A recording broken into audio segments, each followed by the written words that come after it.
Novo padrão de beleza após o Ozempic. Que história é essa? Olá, seja muito bem-vindo ao vídeo de hoje. Eu sou a Fran e hoje a gente vai falar sobre essa nova moda, o novo padrão de beleza após o Ozempic. Ficou barato e agora o que a classe dominante vai fazer para nos idolatrar? Vamos tentar descobrir isso hoje com um vídeo deste moço. O perfil dele está aparecendo aqui na telinha e vamos lá. Esse vídeo prova a importância da moda para entender uma sociedade. Você viu esse vídeo aqui da Malu Borges?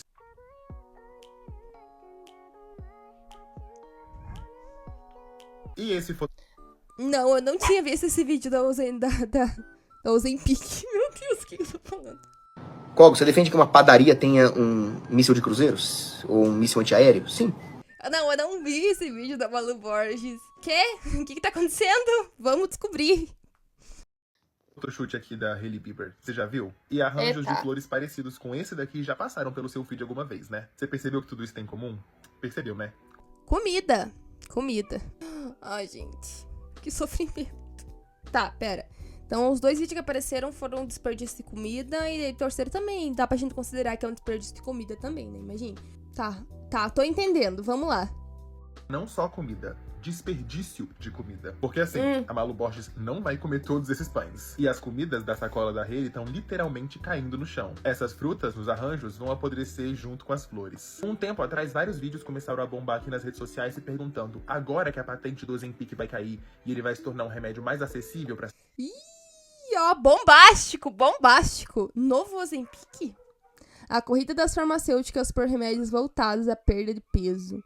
Gente, nossa. O Ozempic, que até onde eu saiba, é um remédio para combate da diabetes, não é? Eu acho que é. Tipo assim, e um dos efeitos colaterais é emagrecer. É igual a Ritalina, sabe?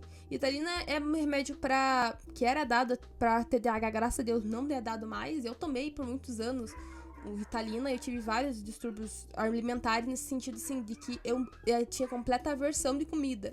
Tanto que esses remédios me emagreciam, sabe? Hoje eu tô magra por questões de vai saber o quê. Mas por muitos anos eu tomei Ritalina quando era criança, gente. Já faz mal pra adulto, imagina pra criança. E um dos efeitos colaterais era esse, de não dar fome, de emagrecer. Eu era muito, muito magra, gente. Nossa, era um absurdo do quanto que eu era magra. E igual a Ritalina. Ritalina hoje, por exemplo, as pessoas tomam... Ai, pra emagrecer. Gente, Ritalina é uma bomba. Nem sei se estão dando hoje em dia. Dando não, né? Nem sei se estão proporcionando esse tipo de coisa ainda hoje em dia. Mas enfim, vamos continuar vendo aqui. Esse é absurdo. pessoas que vão conseguir ficar mais magras com mais facilidade, qual vai ser o novo padrão de beleza? Porque nessa altura você já entendeu que padrão de beleza é corpo difícil e mais do que isso, corpo caro de se manter. Ou seja, o corpo da classe dominante. Corpos de mulheres da classe dominante. A gente já falou sobre beleza anteriormente aqui, fica de recomendação um vídeo sobre a verdade sobre a indústria da beleza. Enquanto induzem as mulheres a ficarem nesse ideal de beleza, tão preocupadas com a beleza delas, estão tirando nossos direitos reprodutivos. Tem tudo a ver com o que a gente tá conversando aqui, isso tem tudo a ver com o que a gente vem falando, né? Até no próprio vídeo da Clean Girl a gente falou aqui sobre como a gente tá sendo tirado nossos direitos reprodutivos. E falando sobre o vídeo da caça aos buchos, do como estão tirando nossos direitos reprodutivos, nossos direitos que são migalhas dentro desse sistema capitalista, né? Que a gente só conseguiu através de muita, muita luta. E essas próprias coisas, assim, gente, um ideal de beleza magro, muito, muito caro. Até o próprio Ozempic, ele ficou caro, se não me engano, e agora tá voltando a ficar barato, né? É um recorte de classe muito bem estabelecido.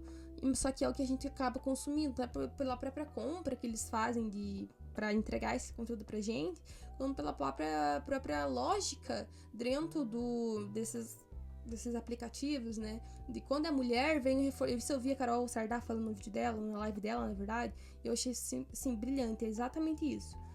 Como pra timeline dos garotos aparecem coisas assim extremamente misóginas. E na timeline das meninas aparecem reforço de gênero pra nos induzir a ser femininas, pra nos induzir a performar um gênero, sabe? Eu acho que tem tudo a ver com o que a gente tá falando aqui. Daí surgiu essa grande dúvida: se ficar mais magro vai ser mais barato e acessível para as massas, qual vai ser o corpo ideal das elites, de gente rica e francesa? Algumas pessoas até sugeriram que os corpos gordos ou mais voluptuosos iam voltar à moda, já que comida é uma coisa que tá encarecendo no mundo inteiro. Mas aí surgiria um outro dilema. É isso aí, opa! Ele volta para uns anos atrás, né? Até a própria foto que apareceu ali, de como o ideal de beleza de uma época que existia, né? Ainda existe, mas enfim. No ideal de beleza onde nas monarquias, nos lugares que tinha muita pobreza naquela época, a gente ainda tem muita pobreza, mas a comida não era tão acessível. Onde o ideal de beleza não eram corpos magros, né? Porque isso significa que tinha menos acesso à comida. Ainda era um recorte de classe. Sempre foi, gente. A moda sempre foi sobre classe. Sobre disputa ideológica. A moda sempre foi sobre isso, tá? E o que a gente tá falando tem tudo a ver. De novo, gente. Repita que tem tudo a ver com o que a gente tá falando aqui. Parece que a gente se distancia pra uma pessoa que não tem essa conversa no cotidiano. Parece que é distante, né? É o que a gente tá falando. Mas na verdade a gente tá falando da mesma coisa. Porque tudo tá muito ligado, sabe? A questão política nunca se separou da moda. Ela só não é ensinado pra gente, que é isso, né? Como diferenciar quem está gordo porque tem acesso a um excesso de comida e quem está gordo porque é obrigado a se alimentar mal comprando comida industrializada? Isso é uma coisa muito, muito do nosso tempo agora, né? Sobre como essas comidas extremamente processadas acabam nos deixando com o sobrepeso, né? Acima do nosso peso, porque eles são extremamente ultraprocessados, ultra-industrializados. Essa é uma questão, né? Essa é uma questão, verdade. Muito bem pontuado. Força da moda. Quem tem dinheiro, compra comida, mas não come. Veste. Mais do que isso, desperdiça, empilha, deixa cair no chão ou deixa na mesa até apodrecer. Porque enquanto o povo trabalha para conseguir comer todos os dias, a elite literalmente compra e desvirtua, ressignifica a comida, que perde o seu objetivo de nutrir e vira um acessório. Olha o tanto que a gente consegue entender sobre o momento atual do mundo só observando as tendências de moda. A moda sempre representou o seu momento e sempre foi o melhor instrumento para estudar a sociedade em que ela está inserida. Além de, claro, ser a forma de arte mais politicamente direta que existe. Anos no futuro, quando a gente estudar as tendências de moda de 2025, a gente vai entender perfeitamente quais eram os dilemas sociais em 2025. É complicadíssimo o período histórico que a gente tá vivendo. E é um período histórico que, às vezes, a gente muitas vezes dá a impressão de que a história ficou pra trás, que a gente não tá no decorrer do curso da história. Dá pra entender que a gente está em outra época, entendeu? Que a gente está, assim, no fim da história. A gente sempre sente isso na gente, quando a gente não é muito bem educado, no sentido da educação mesmo na escola. Quando a gente não tem esse contato depois mais velho com, né, ler coisas históricas, com acompanhar o período histórico que está sendo consolidado no momento que a gente tá vivo. Parece que as coisas acabaram, que é o fim da história, que acabou, a ditadura militar ficou pra trás. A gente sabe que não, a gente sabe que a ditadura militar nunca ficou pra trás na favela, por exemplo. Nunca ficou pra trás para as pessoas mais pobres. Mas dá esse sentimento, sabe, de que ficou pra trás, é outra história, a guerra ficou pra trás. E eu sinto muito em informar que não, eu sinto muito em informar que a guerra e o capitalismo nunca se separam, sabe, o capitalismo precisa de uma guerra para continuar existindo. Países dominantes aí, né, Estados Unidos, precisa de uma guerra para continuar hegemônico. Então a gente, parece que tudo ficou para trás, isso aqui é mentira, a gente tá vendo também um período histórico. Eu quero reforçar isso porque muitas vezes que as pessoas que conversam, eu sinto que as pessoas acham que a guerra ficou para trás, que tudo ficou para trás e que isso é coisa do passado. E eu acho muito importante pontuar de que a gente tá vivendo um período histórico. A gente tá vendo um período histórico assim como os outros períodos também foram históricos. A gente tá no curso da história, é só mais uma época histórica que a gente tá vivendo. Tem um segundo vídeo que ele fez também, que eu acho que é muito importante a gente assistir, que ele vai falar mais pontualmente sobre a questão da política no meio da moda. Meu vídeo sobre o novo padrão de beleza pós-Ozempic bateu 1 milhão de views em menos de 24 horas. Quer dizer, então, vocês gostam quando o assunto é moda e política? Deixa eu te contar uma coisa, então. Sabia que tem como a gente confirmar que os Estados Unidos estão passando por um governo fascista só analisando a moda? Pois é, deixa eu te explicar melhor esse babado. E pra esse vídeo eu tô usando de fonte o livro Fashion Under Fascism, da Eugenia Paulicelli. Então já sabe, né? Curtiu o vídeo? Fica a dica. Caramba, olha, fica até a dica de livro. Vou ler, depois eu conto aqui minhas declarações pra vocês, do que eu achei do livrinho. Como Solainas, e eu não tô dando apelidinho não, tá? Porque eu não quero falar o nome dele mesmo. Criou a Ente Nazionale della Moda. Com a mãozinha fica mais fácil. Em 1935 para controlar o design e a produção das roupas dentro do regime fascista. E essa entidade, na verdade, virou uma grande piada, porque a ideia era fazer um look 100% italiano, mas ele copiava os looks dos inimigos, tipo os franceses, e as pessoas só não sabiam disso por causa da censura. Enfim. Uau! Meu Deus, quanta informação! Eu não sabia das informações. Faz o vídeo que a gente vai reagir aqui. A gente eu, né? Eu trabalho sozinha. Gente, eu não sei porque eu falo a gente.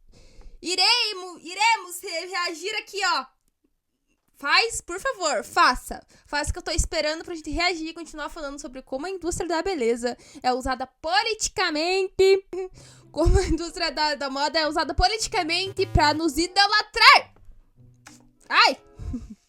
Ideologia de gênero. Denúncia. Ideologia de gênero está sendo usado pra idolatrar as mulheres, doutrinar as mulheres da nossa sociedade. Vai que um comunista toma o poder e resolve confiscar o pão das padarias, hein? As principais funções dessa entidade era definir, através da moda, os papéis de gênero na sociedade. E ficou decidido Rapaz! Que curioso. Que curioso, não é mesmo? Que curioso. Curioso. pelo governo fascista que as mulheres deveriam, acima de tudo, comunicar materialmente. Caramba, a gente precisa ler esse livro. Se não tiver em imperialês, né? Se tiver em imperialês, vai ser bem difícil ler. Sendo bem sincera, eu não gosto daquela língua. Sou anti-imperialista. Se não tiver imperialista, eu vou ler. Então, ó, deixa aí nos comentários se você quer ver um react do vídeo, se você quer também ver, que eu faça um vídeo sobre o livro. Deixa aí nos comentários, deixa seu like, que eu vou saber que vocês gostam desse tipo de assunto, pra gente continuar reagindo, pra gente continuar falando sobre as questões. Porque aos olhos do fascismo, essa é a única utilidade de uma mulher, produzir novos soldados.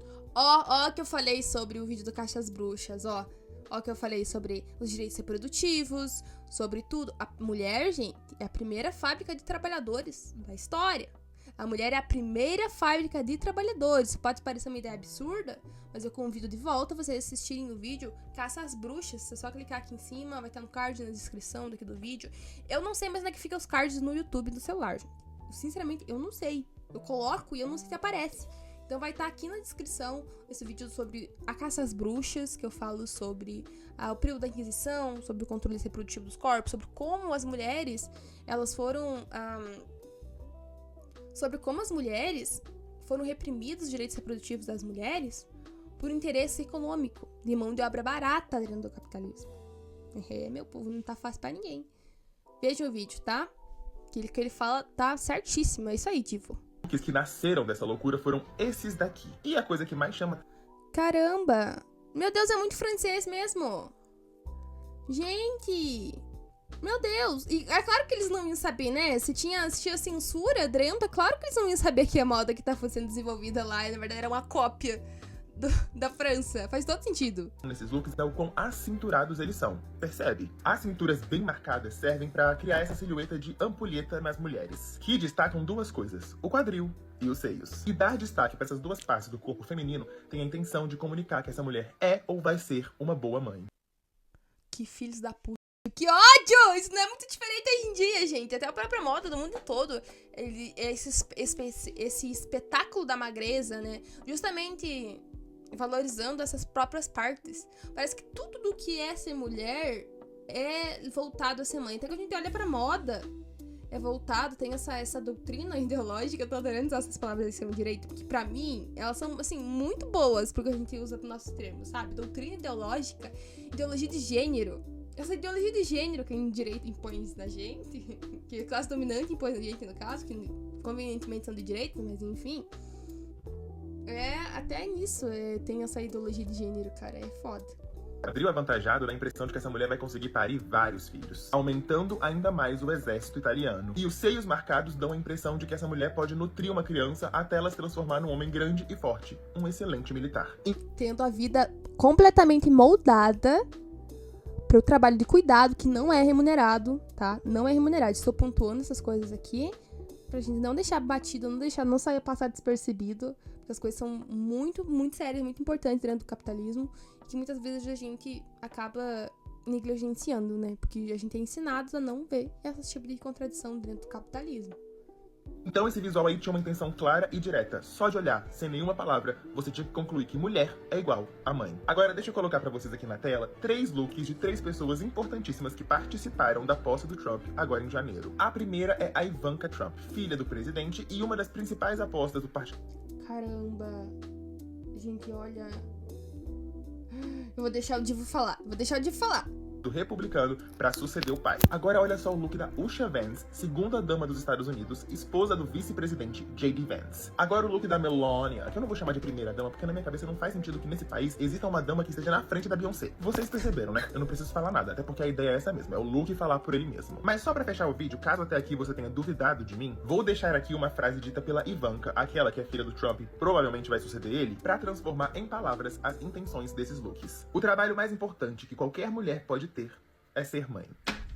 Pelo menos considera que é um trabalho. Já começamos, mas é aquele trabalho abstrato, né? Querer facilitar a vida das trabalhadoras do lar não quer, né? Na verdade, estão tirando mais direitos dos trabalhadores do lar. Então, ó pra você. Fica atenta, minha filha, porque a moda não fala, ela grita. E aí, Divo, maravilhoso. Parabéns pelo seu vídeo maravilhoso, incrível. É isso daí, a gente tem que lutar contra essa ideologia de gênero que está sendo imposta a nós na sociedade. Kogo, você defende que uma padaria tenha um míssil de cruzeiros? Ou um míssil antiaéreo? Sim.